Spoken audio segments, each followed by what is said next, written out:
everyone, it's your girl Faith, and in this video, I'm going to be talking to you about how you can write a winning personal statement for admission or scholarships. If you're watching this video, maybe you have a university application you're making or a scholarship application that you're making, and maybe one of the requirements is a personal statement.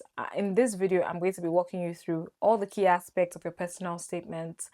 And you can basically write your personal statements while you're watching it. So you can pause the video, drop a couple of notes around each of these segments so that by the end of the video, you have a rough draft or a rough idea of, the personal statement strategy that I'm going to share with you. So let's go into it. I have my laptop here because I am coming with all of the receipts and I want you to be able to get that admission or that scholarship with this video. So keep watching so that you can get all the deets that you need. Don't forget to subscribe to my YouTube channel. There's a lot of valuable content on scholarships and admissions and even getting visas and opportunities. So definitely check them out.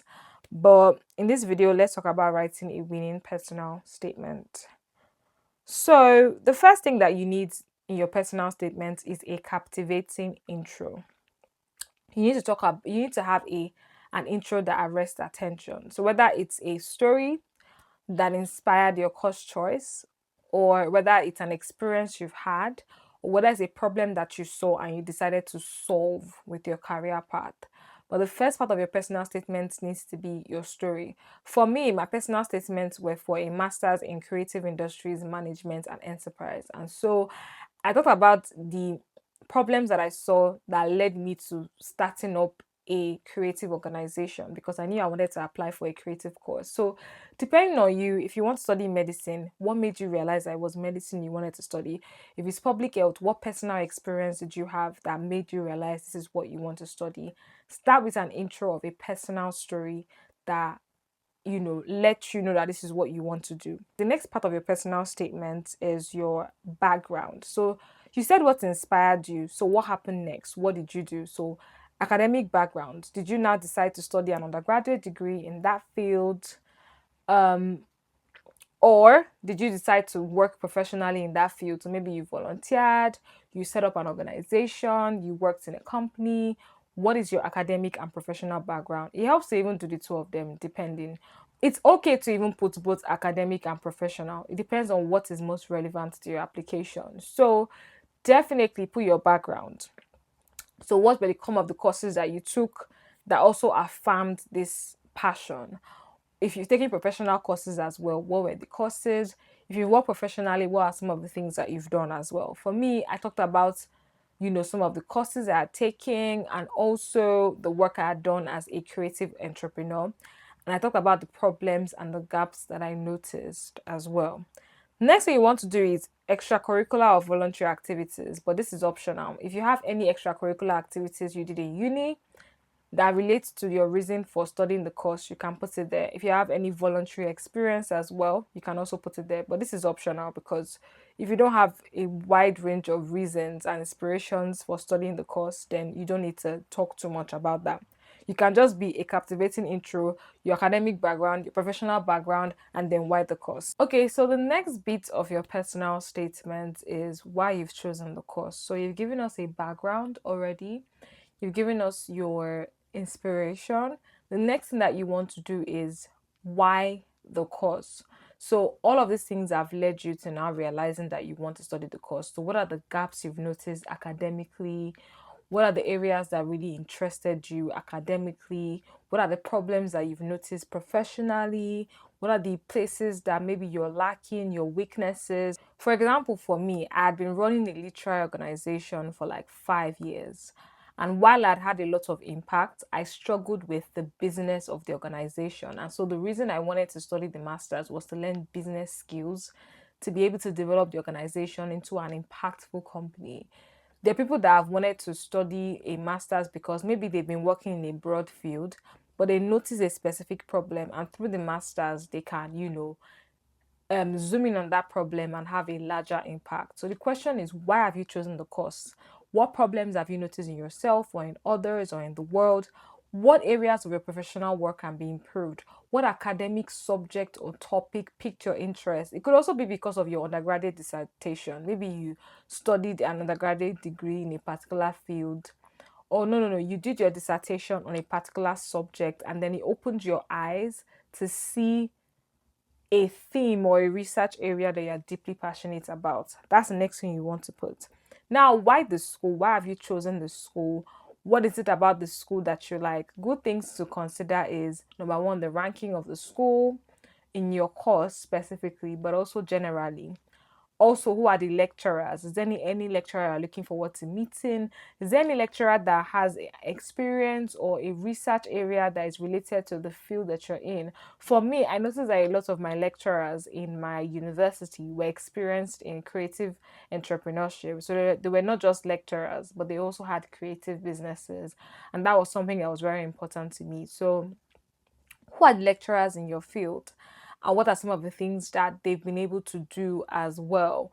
Why do you like them, or what is their research, or have they done something impactful in your field of practice that you want to understudy or collaborate or work with them on?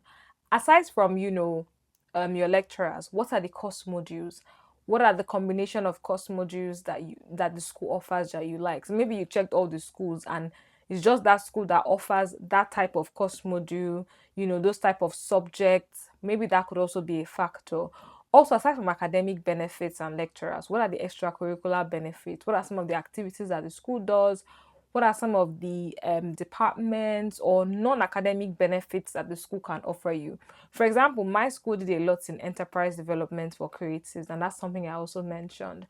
What about the city that the school is in? Maybe the school is in a city that gives you opportunity to network and interact with people. You can also talk about the fact that you prefer a busy city where you can meet people, or a quiet city where you can focus on your academics, or there's so many professional opportunities. Maybe that city is known for something in your field and you want to be able to have access to that as well. That's also something that you can also say. So there are so many options. Don't limit it to just the school has a high ranking. Try to think deeper of other benefits that you can also have within the school. Also, is the school famed for being very diverse culturally? Are they famed for being very supportive to international students? What are the overall benefits that this school can offer you? Explore that and then write that in your essay. Now, after your intro, your background, why the course and why the school, the next thing is what are your next steps and career plan? So you've given us a background about yourself. You've told us why the course and you've told us why the school. You want to talk about what your next steps are. So what are some of the things that you want to do after you study the course? What do you want to do? How do you want to improve your work? What role do you want to have? What impacts do you want to have? What thing do you want to start up or set up? What are your big dreams and your big goals? What do you imagine yourself doing after the masters? A good place if you're stuck on what to do. Let's say you know the course, but you don't know what to do after the course.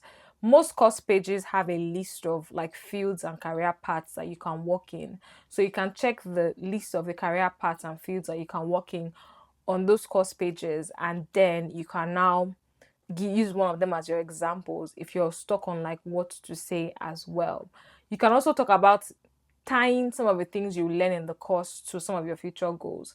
So let's say there's a course module that'll teach you about publication and presentations. You can say, okay, I want to be a public speaker, presentation. With some of the lessons I'll learn with this course module, I'm going to use it to do this. If the course is going to teach you about a certain type of research, you might say, okay, based off of my background or the lessons I'll learn in this research particular module, I'm going to apply it into, maybe I want to pursue a PhD, I'm going to explore it in that way. So it really depends on you and what your goals are. Do a lot of self-reflection and then explore it. So overall, your personal statement needs to start with a captivating intro.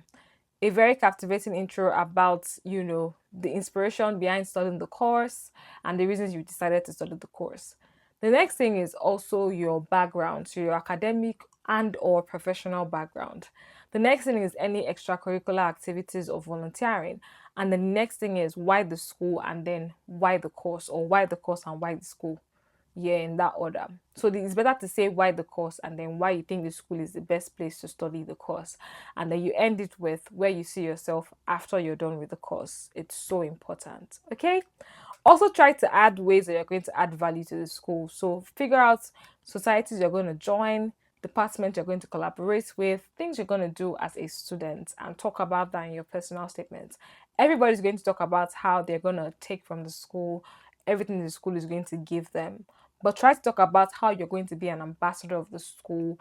Maybe you're going to become a student ambassador, you're going to, you know, take part in some extracurricular activities. It helps if you're able to, show ways that you're going to be an active and engaged student in the school. So this can come in after why the school or around that paragraph as well. That's a quick tip to enable you to stand out, especially if it's a scholarship application. Try your best to show how you're going to give value, or if it's a top ranked school that is very competitive, show ways that you are going to give value to the school as well. All right, I'll see you in my next video. I do have personal statement samples that you can check out in the link in my description. I also review personal statements, and I'm happy to have a one-to-one consultation with you if you want to apply for scholarships. I'm looking forward to supporting you on your journey. I'll see you in my next video. Bye.